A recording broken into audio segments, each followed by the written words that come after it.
every stone, a prominent circle where the old seeds were sown. But she refused the altar, and she walked out of the school to study the science that was forbidden by the rule. They called her eccentric in a world of black and gray, where a woman was a shadow with no sovereign word to say. But she hid a roaring fire in a mind they couldn't see, trading all their expectations for a sacred poetry. She turned her back on the conventions and the patriarchal chain, and built a fortress out of starlight and the pattern of the rain.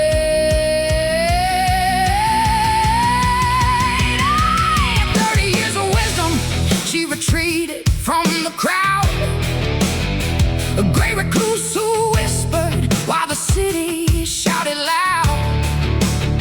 Her letters were her bridges to the friends she kept in store, with a faithful old companion sleeping on the wooden floor, tending exotic flowers while the heavy system spinning, and holding up the hand of a fading next of kin. And when the fever took her nephew, she became undone. She stood beside his final bed until the night was done. She saw him in the stars, she found his speed in all that flies, and watched the silver bugle fade into the quiet skies. Oh, she was writing down the truth that the future would unfold, a deep and quiet rebel that a master couldn't hold, locked inside her room, but her spirit took to flight, a distant echo climbing through the shadows of the night, redefining beauty as the words upon the page, a modern soul imprisoned in an old archaic age. You can try to cage the feathers, you can try to seal the door, but she proved exactly what a woman's mind was fashioned for.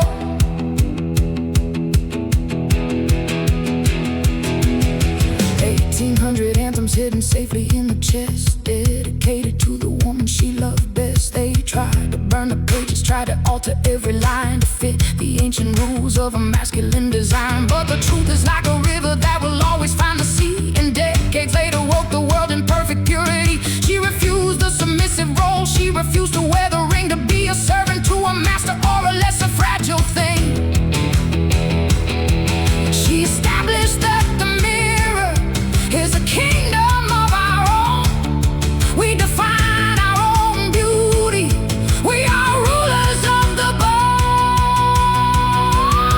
bone. She knew the grandest purpose isn't found in thrones of gold, but in holding up the fragile things the winter leaves out cold.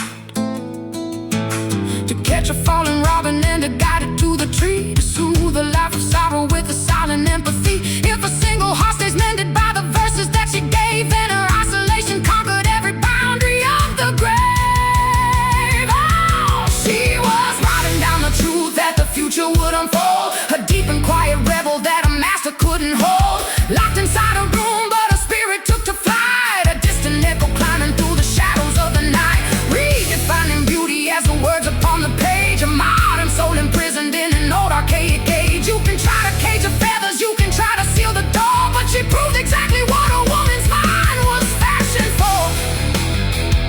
Yeah, she proved exactly what a woman's mind was fashioned for. Oh.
is flying now. The broken heart is healed.